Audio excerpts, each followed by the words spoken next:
this is a contract. Our labor attaché in Saudi does not have access to it. And when we sat down with the head of Musanid in the Kingdom of Saudi, they said, no, these guys should get access. Because even they want to know which of their own citizens are abusing other human beings. There must be dignity in this world. Mr. Speaker, see, until we have the return of all current and former domestic workers who are in distress and stuck in the Kingdom of Saudi Arabia and want to come back. There are those who want to come back and they're not able to come back. That is a conditionality that must be met. D, suspended until the investigation and submission of a report to the Senate of the cases of Kenyan migrant workers whose deaths have occurred in Saudi Arabia. Apart from the number we were given almost casually, 93, without names, without proper reasons, we want a proper report. And amongst other things, this report on that issue must demonstrate the linkages between the labor attachés and the recruitment agencies in handling of distress calls and other complaints by migrant workers. Mr. Speaker, and without imputing improper motive on all the agencies, because I know some of the agencies are proper. But there's some agencies, because of the commercial nature of this, are sending girls away like potatoes. Because you're told that for every worker, domestic worker who is taken there, the agent receives $1,500 to $1,900. So what do? You rush and you collect people. You put them in a dormitory. I saw a news story the other day of Kenyans stuck somewhere in Thika. And they can't come out. They were told they were going to do different kind of work. Then they are told now it's domestic. It's become so commercial that we're seeing Kenyans as commodities. We're seeing Kenyans as commodities. So, Mr. Speaker, we need to see that attachment. And we have said that there must be fresh vetting and re-registration of all of the local recruitment agencies with the vetting standards to be determined by the Ministry of Labor through the National Employment Authority. To this end, Mr. Speaker, no entity will be allowed to recruit Kenyan migrant workers unless this entity is registered and regulated in Kenya. Because there are also foreign entities that have come here and are taking the girls directly. Yet we have a law. I sponsored that law in the last parliament on the National Employment Authority. And the reason why we put in place there, in the board, Foreign Affairs, Labor, we put, Federation of Employers, we put representations from the technical training institutes and the universities, was because to safeguard, to make sure that there's accountability when it comes to labor migration. We are not exporting potatoes. These are mothers. These are people's daughters. These are people's children. These are people's sisters. These are people who we must think of keenly as Kenyans worth dignity. Mr. Speaker, there must be an establishment before we reopen labor migration of domestic workers to the Kingdom of Saudi Arabia. Fully fledged labor offices and safe houses. A safe house in Riyadh and a safe house in Jeddah, accessible to any Kenyan in distress until the status is established and able to be brought back. Mr. Speaker, we've had cases of where, and I know this will really prick Senator Abshiro because she has such a heart for such cases. A Kenyan domestic worker is being abused, goes to the embassy with her employer from that country, from Saudi. The case is listened to, and first of all, the complaints, this is alleged, but it could be true, is that immediately the stance is to take the side of the employer. And after she has said everything, she's told to go back with that employer as a process. What happens to that lady when she's gone back to that house where she's being abused? We need safe houses for them. What is the cost of putting up a safe house? With sanitation facilities, kitchen, beddings, human dignity, Mr. Speaker. So that must be done. If the formal recognition of the welfare associations of Kenya and Saudi Arabia, I've given the example. There used to be what you call Jalayat.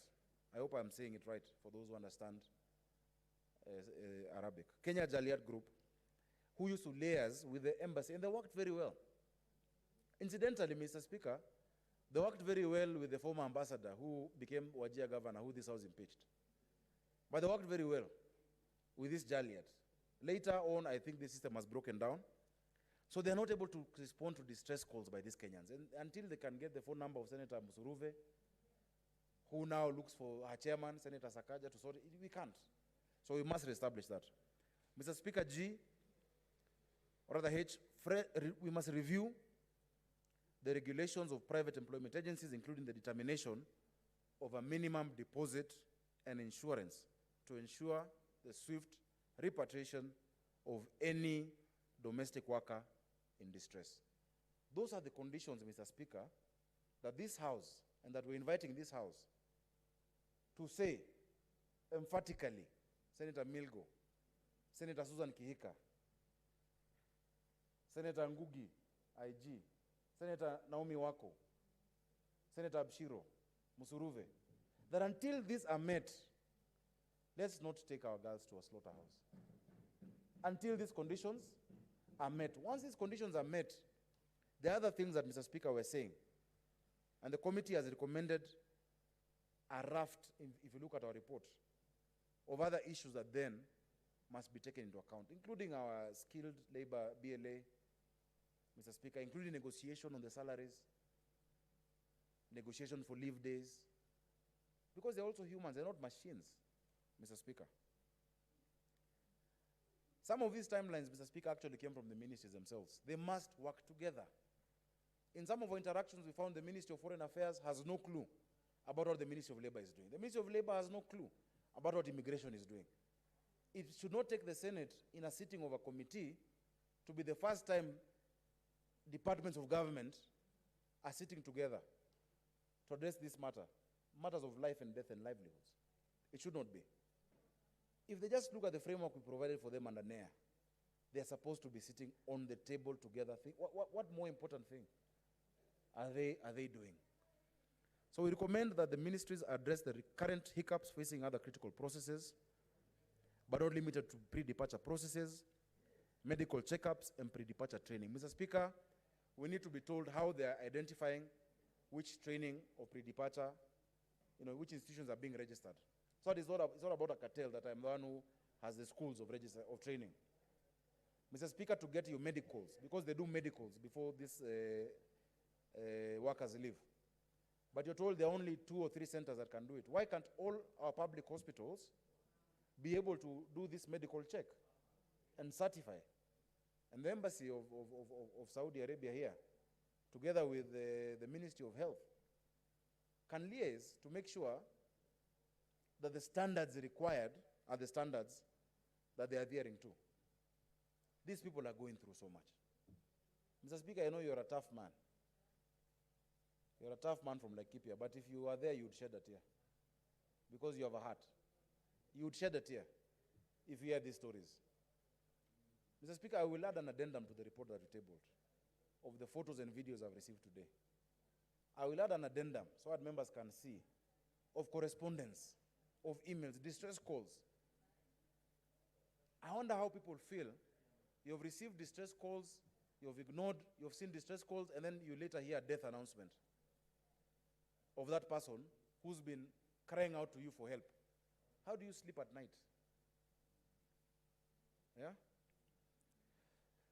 So, Mr. Speaker, in doing so, we intend that we'll have taken a holistic approach in addressing labor migration challenges.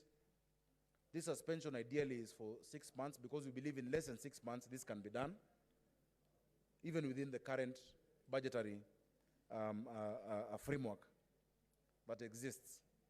And Mr. Speaker, we are saying here, because I know we also have colleagues who are there currently from the National Assembly, and they have been meeting these Kenyans who still talk to us, that we shall not take lightly any intimidation or victimization of the Kenyans there who have given this committee information. If there's information that is contested, then let them come and we keep inviting them to committee to contest that information. Mr. Speaker, we sat with CAS Ababu Namwamba, who has been leading this team. He was supposed to go to Saudi. I hope he went. He should meet these people. He committed to. We gave him the contacts. CS Chelugui, with whom we're supposed to go, but the government put restrictions on the executive traveling. He's supposed to go there to establish his status. But as the House that has the sole legislative authority, being Parliament, Mr. Speaker, I invite senators to support and adopt these resolutions that will go a long way in not just protecting these Kenyans, but enhancing our labor migration ecosystem as a country. Mr. Speaker, the committee, having considered the report on the status of labor migration, has proposed those policy interventions that members will see. And Mr. Speaker, I beg to move. Thank you. And I request that Senator and the incoming governor of Nakuru County, Senator Susan Wakarura Kihika, seconds this report. Senator Susan Kihika. Yes, Nisawa. Thank you, Mr. Speaker. I rise to second this motion as a member of the Standing Committee, Labor and Social Welfare, and also as one of the members who traveled back in April to the Kingdom of Saudi Arabia and the United Arab Emirates, and saw firsthand really what our fellow Kenyans are going through out there. Mr. Speaker, this is an issue that really I would imagine most of us have encountered in one form or another, because it has been in the news, in the social media, and everywhere really, where we have seen a lot of distress calls by many of our Kenyans who are in those countries. And mostly really here I'm talking about the Kingdom of Saudi Arabia, where we've had allegations of torture and mistreatment by their workers and that sort of stuff. So once we got there, but before we even got there, Mr. Speaker, it actually was interesting to get to the airport and see these very many groups of very young girls, generally, wearing some t-shirts with a company's name. And perhaps they were always at the airport every time I traveled, but I just had never paid attention, and this is the first time that I noticed it. But we came to learn that that is how the recruitment agencies loosely use the word ship them out or get them out there to those countries. And once they get over there, they are handed over to now agencies from that side. And I think one of the major things that we noticed was the disconnect once these Kenyans get to those countries. So that once they go to a certain family where they work, though I believe the agency from that country keeps up with them, a lot of the times the girls lose contact with their families, be it that they are not able to have phones where they can reach their families, or the families say that they do not know where these girls are. Another major issue was the fact that some of these families seem to take away the passports of these workers once they arrive, so that the workers are unable to, they can't leave. It just basically seems as though they cannot leave in most of the cases. Though we met a lot of the staff at our embassy at the Kingdom of Saudi Arabia, we tried to get to the bottom of really what was happening. And initially, when you listen to it, everything just sounds fine and okay. But my very able chairman, the super senator of Nairobi, but my soon-to-be colleague of Nairobi County, City County, the Council of Governors, was really alert and somehow had some Kenyans be able to contact him, and was also able to get more information outside of the formal setting of the embassy. And some of the stories that came across are really, we were actually in distraught. And even I recall when I see my sister there, Senator Shionga, on arrival back to Kenya, we found some girl at the airport with a small, dirty paper bag, the clothes on her back, and basically seemed to have nothing else. She seemed as though she hadn't eaten for days, though I'm not a medical doctor or an expert on that. But from the look of things, she was really distraught, and she had no one to even take her from the airport to her home in Kakamega. Senator Shionga became a great detective and somehow managed, and actually that was during curfew. And I believe some boundaries or some borders had been shut down, so you couldn't even commute from Nairobi to Kakamega at that time. And so this girl sat in the cold airport. The agency that had sent her from Kenya to Saudi Arabia, we could not get them on the phone. And when Senator Shionga called, they were not responsive. So you could see there is a problem that when these girls are even deported or however way she got to get back to the country, she did not even have a penny in her bag to be able to get home. And this is a lady who had been out there working for a few years. So clearly there is a problem. My colleagues, I wish I had the ability to convey to you what we saw out there in a way that you would understand, so that you can understand how dire the situation is. I also recall us getting from the embassy a list of the Kenyans who had passed away, or those who had been, who are known dead, so to speak, and who are being brought back to the country. And what caught my attention, Mr. Speaker, was the fact that on those lists you would see, and I believe our numbers were, I think about 93 Kenyans died in 2021 alone. But what was surprising to me, Mr. Speaker, sir, is the fact that from the list, perhaps you would see, and this is just an example off the top of my head, you would see a list of 10 young women, maybe in their 30s, and all of them, every one of them, the cause of death would be a heart attack. And surely, I am not a medical doctor. I am as far from the medical field as can be.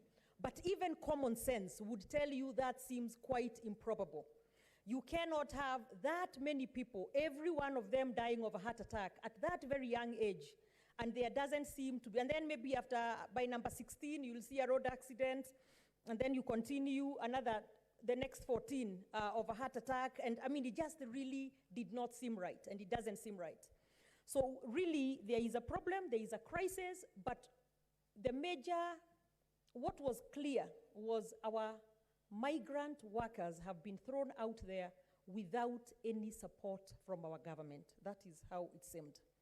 In a country where the balance of power is really skewed towards the employer, because we were told if you even went to report or you go to the police, you would go give your side of the story, your employer would come and give their side of the story, but at the end of the day, you go back with your employer until they investigate. Or actually, when the migrant worker wants to return home, for whatever reason, she feels that she's not able to continue working in that household, and so takes off from the household, and say they are put in, the employer then files a case or reports that to the police.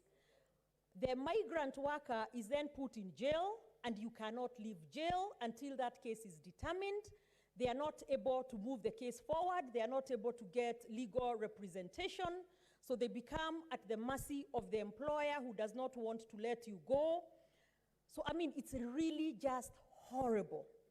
And some of these other ones, we have seen from their families. And since we went out there, since many of us are on social media, with our chair having a very huge following, most Kenyans were able to know that we were in Saudi Arabia. And so we received very, very many messages.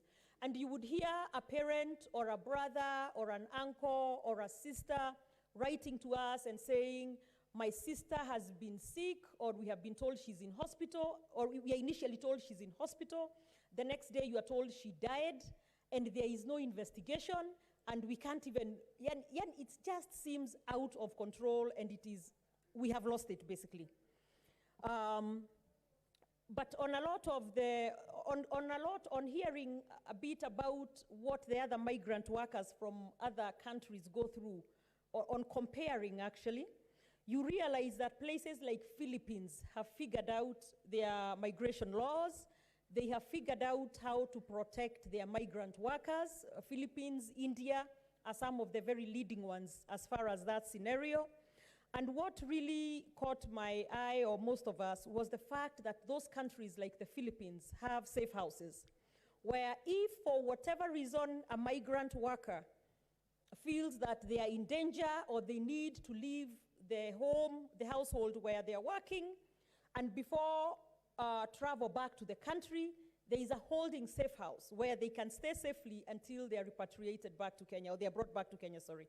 So we don't have that. So our girls, we would also be told, would just sometimes be mistreated, as some would say. And on leaving the household, they would have to run away because these people will report you to the police, so to speak, the employer.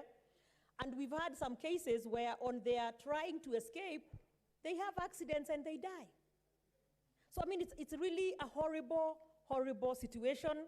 And until we figure out a comprehensive policy and a legal framework, it doesn't seem right to continue sending these girls. It's not just girls, but I say girls because generally the bigger percentages of girls, because most of them is domestic workers. But there is also men. We also were able to meet skilled workers though, there. We saw some veterinaries, we saw some engineers who are working on the roads there, on the metro, who had, I think, come from Qatar to Dubai and then Saudi Arabia. So there were some good cases, but those were few and far apart, and mostly the skilled workers. But on these domestic workers, there clearly is a problem. And until we have a comprehensive policy and a legal framework, we will not be able to protect our migrant workers. And when we talk about 93 deaths in 2021 from those workers out there, and like I said, most of those deaths seem very questionable, then clearly there is a problem. I mean, we would have to be in serious denial if we were to say that everything is okay. So given all this and all that is going on, and Mr. Speaker, I will say that in my previous life, before I became a senator, I have done a lot of immigration law in the US. I was actually an immigration attorney. So when I look at this, and when I saw that scenario out there, it begs the question, like we cannot as a country continue just throwing these migrant workers out there without any protection, without them being able to reach out when there is need for help. And then also, in a place where the laws may be a bit different from what most of our Kenyans are used to, or they know or are familiar with. So sometimes they find themselves on the wrong side of the law, and there is really no one to help them out. We did see that they had an office of the labor attaché, but there was only one, Mr. Juma. So there was only one for everybody in the Kingdom of Saudi Arabia. And I'm talking about one when the numbers are about 90,000 domestic workers in the Kingdom of Saudi Arabia. And those are the ones we know, because also it seems as though we don't have very good records. That is one of the things. Yeah. And we have the Kemboys there who, as my chair explained a little bit before me, are the ones who help them, they are said to help them run. But sometimes the workers are misled, the migrant workers are misled, and so they jump from the frying pan actually into the fire. So it's a really bad situation every which way. So we do have recruitment agencies from this side that are making some money off of these people. So mostly you also see a group of these workers who have who can't even really communicate. Even when we ask them the questions, some of them are not even able to communicate. So there must be better ways to do this than what is happening out there. So as a committee, colleagues, as a committee, having looked at all these issues and having seen what a serious problem this is to our fellow Kenyans, to these migrant workers whose only crime is getting out there to go help put on the table. Most of them actually, because I remember we engaged quite a few of them, you find their single mothers who've left their children back here in Kenya, have gone to find greener pastures. Some of them, they say, they're the ones who take care of their siblings, that is their brothers, their sisters, their parents, as well as the children that they have left behind. So for them to then be put in this kind of position, then it's really telling as a country when we cannot take care of the weakest ones in our country. And because, by the way, migration also is not a dirty word. There is nothing wrong with us having Kenyans go out there and become migrant workers. But what we must do is it must be done properly. I mean, most countries do this. There is a lot of migrants that are important, that the advanced or most advanced countries take in because they need the labor. But at the same time, as much as we want them to be able to find a place to make a living, it cannot be done at the expense of their lives. Like we cannot as a country continue to allow that. So having met as a committee with the different ministries, having tried to bring everybody to the table together, because it was quite obvious actually from the very beginning that there was a disconnection, that there was a disconnect, that the ministries did not seem, the Labor and Social Protection Ministry, Foreign Affairs, Interior, National Coordination, the employment, it just seems as though there were too many loopholes. So we need everybody to come together. We need everybody to pull together. And based on that, based on many, many sittings where we have had many stakeholders come talk to the committee, based on us having talked to the actual affected people who are the migrant workers, we've also talked to the recruitment agencies and then these different ministries. Then the committee had the recommendations that are in the motion. And we, as a committee, urge this House, we urge you, our colleague senators, that this could be your sister, this could be your brother, this could be your mother, this could be anybody. And so we urge you, or sometimes actually some of us went in there and some found their cousins that they didn't even know were out there working. So we do not want to be too far removed from this. I appeal to you that you support the committee, you support this motion, and adopt these recommendations. And I am sure, because I have worked with all of you, I have seen how much you take into account those who are not able to stand up for themselves or those who are not able to fight for themselves, how much you do stand up for them as a House. I pray and I urge you that one more time, please, stand up with this, stand and support and help pass this motion. Support and adopt the recommendations. Mr. Speaker, sir, I second. Thank you. Thank you, Senator Susan. I put the question that the Senate adopts the report of the Standing Committee on Labor and Social Welfare on the status of labor migration to the Middle East and proposed policy interventions laid on the table of the Senate on Tuesday, 2nd November 2021. Senator Kipchumba Murkomen.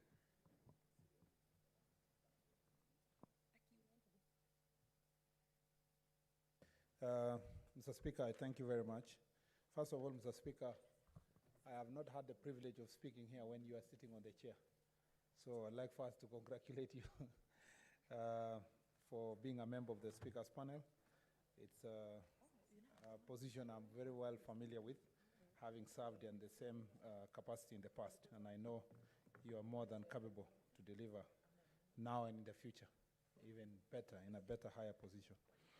Mr. Speaker, I want to thank the Committee of Labor and Standing Committee. Senator Kipchumba Murkomen, thank you for congratulating me, and I think I follow your footsteps because of the chairman devolution as well. Yeah, that's true. Yeah, thank you. I don't know what you are looking for, but now the only remaining place you should be something is the majority leader. And congratulations, Speaker. First, I want to thank the Standing Committee on Labor and Social Welfare, and I have a lot of respect for Senator Sakaja and the committee he has and the work he has done. Mr. Speaker, the issue of labor migration to Saudi Arabia is something that has bothered this country for far too long. Even last time, we have, if someone can remind me her name, the nominated senator from Mombasa, Emma Mbura. She was so passionate about issues related to domestic violence, or is that even domestic violence, actual violence meted on migrants by their hosts in Saudi Arabia. And it was something that was so dear in her heart. Before and even after he lost the position of senatorship, I still remember until like 2-3 years ago, she used to send me messages. I haven't communicated with her for now quite some time, but all her messages were related to the work she was doing or advocacy she had on the issues of migrants. Migrants to Saudi Arabia. And when we are discussing here, we are not removed from the reality that, Mr. Speaker, we are discussing about somebody's child, somebody's daughter, somebody's sister, somebody's brother. And I know a lot has been highlighted about women and the way they are, and most of them, the victims who are killed from Saudi Arabia have been women. But I'm aware that it's not just confined to women. Men also are going through other forms of abuse in the same area, in the same countries, even though reports of death are not as predominant as men, because most of the people who are taken as domestic workers from other countries are not men, they are rather women. And men go there for other reasons other than working as in the home states of the persons who are living in that country. I am aware that ministry estimates that we have 104,000 Kenyans who are working in Saudi Arabia. It's also true, as this report captures, that for quite a long time, there's never been a clear procedure and mechanism for taking people to work in these countries, Qatar, Saudi Arabia, Dubai, and many other countries in the Middle East. Unlike the situation in developed countries in Europe, where most of the migrants are working in the health sector, to Europe and US and Australia, most of them are recruited by agencies themselves in the other countries, and little is done by the agencies that are in this country compared to the situation in Australia and other parts where our citizens apply directly to get jobs there through the links they have in Australia or US or Europe. Of course, the unique program that we have at the moment is the program that is taking nurses to UK, which is a government-to-government arrangement. And it's unfortunate, Madam Speaker, Mr. Speaker, that the ministry reported publicly that we could not be able to take advantage of the UK